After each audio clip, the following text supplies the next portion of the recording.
Assalamualaikum warahmatullahi wabarakatuh. Baiklah, saya Supriyantini dari kelas 6 MPIC. Di sini saya akan mempresentasikan materi dari personalia dan pelayanan prima dalam pusat sumber belajar, yaitu suatu sumber belajar tidak akan bermanfaat keberadaannya bagi peserta didik ketika satu atau keseluruhan dari sumber belajar itu tidak dikelola secara terorganisir dan yang mampu untuk melakukan kegiatan produksi, distribusi, sampai konsumsi sumber belajar dapat dikelola oleh sumber daya manusia yang kompeten. Pimpinan pusat sumber belajar.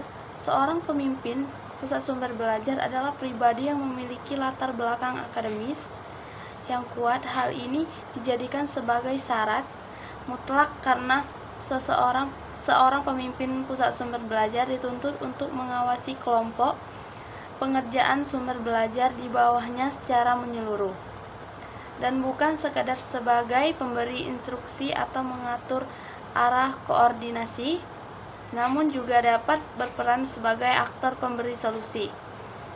Pengembangan instruksional, yaitu pengembangan instruksional merupakan suatu proses sistematis dan logis untuk mempelajari problem pengajaran agar dapat teruji validitasnya dan praktis bila dilaksanakan.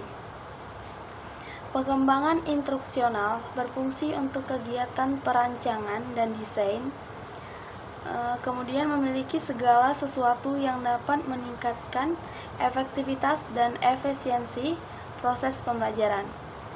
Ahli media dalam ranah pusat sumber belajar memiliki kekhususan tersendiri, yaitu selain menguasai konsep, prinsip, teknik dalam pembuatan media, seorang media pusat sumber belajar juga menguasai teori-teori pengajaran, sehingga ini yang menjadi faktor pembeda seorang ahli media pusat sumber belajar dan ahli media non pusat sumber belajar.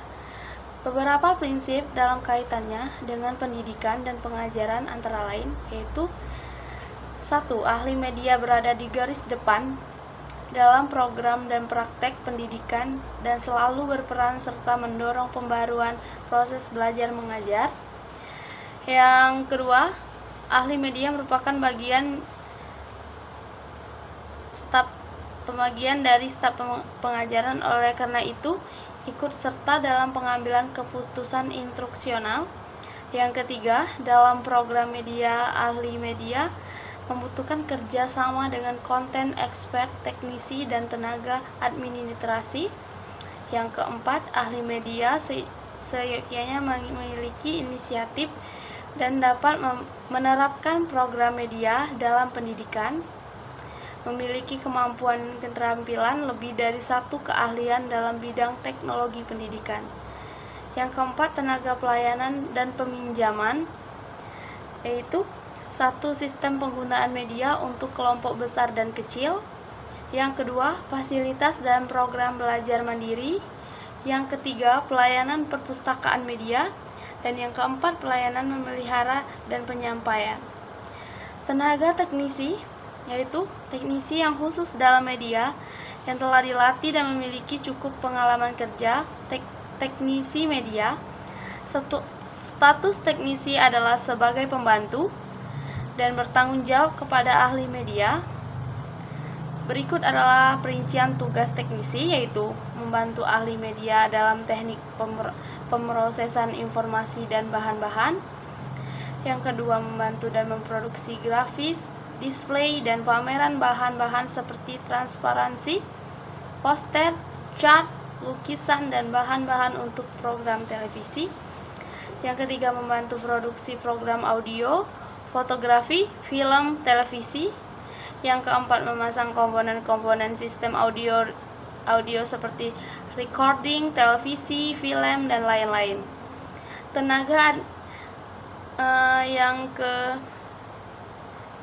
Yang kelima, memperbaiki dan memelihara peralatan. Yang keenam, menjadi operator semua peralatan untuk keperluan dosen dalam mengajar. Tenaga administrasi adalah staf yang berhubungan dengan cara-cara bagaimana tujuan dan prioritas program dapat tercapai. Tugas daripada tenaga adalah yang berhubungan dengan semua segi program yang dilaksanakan dan akan melibatkan semua staf dan pemakai dengan cara yang sesuai. Berikutnya adalah tenaga bantu. Tenaga bantu adalah staf atau petugas yang bekerja dalam bidang administrasi, pelayanan dan membantu produksi. Statusnya adalah pembantu dan tingkatnya lebih rendah dibanding dengan teknisi. Sebagai tenaga administrasi, mereka bekerja dalam hubungan dengan tugas-tugas seperti korespondensi, pembuatan laporan, pembuatan bibliografi, pembukuan, inventarisasi, pengetikan, pencatatan, dan lain-lain. Sebagai tenaga petugas pelayanan, mereka berhadapan langsung dengan pemakai atau klien dan bekerja dalam hubungan dengan tugas-tugas. Tugas-tugasnya adalah sebagai berikut, yaitu menyiapkan, memproses, dan menerima order atau peminjaman ataupun produksi media. Yang kedua, memproses bahan-bahan. Yang ketiga, menyimpan dan meminjamkan bahan-bahan maupun peralatan kepada klien, dan membantu menggunakan bahan-bahan sumber belajar. Yang keempat, membantu mengoperasikan peralatan dan mengadakan perbaikan kecil. Yang kelima, memelihara peralatan dan bahan.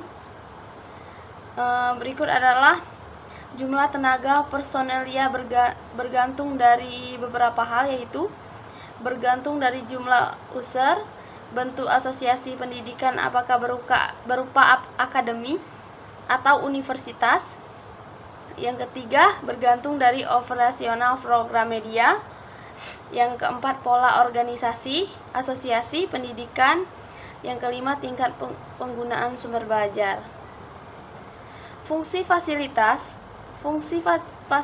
adalah untuk menunjang dan mengalahkan kegiatan program organisasi sumber belajar agar semua kegiatan dapat belajar efisien. Karena dengan fasilitas yang baik, sumber belajar memiliki keutatan untuk memberi daya tarik terhadap kegiatan produksi yang dilakukan dan produk yang dihasilkan. Perencanaan fasilitas organisasi sumber belajar sebaiknya dilakukan bersama dengan pengembang instruksional, ahli media, teknisi, tenaga bantu, ahli kurikulum, dan juga masukan dari user atau peserta didik atau mahasiswa.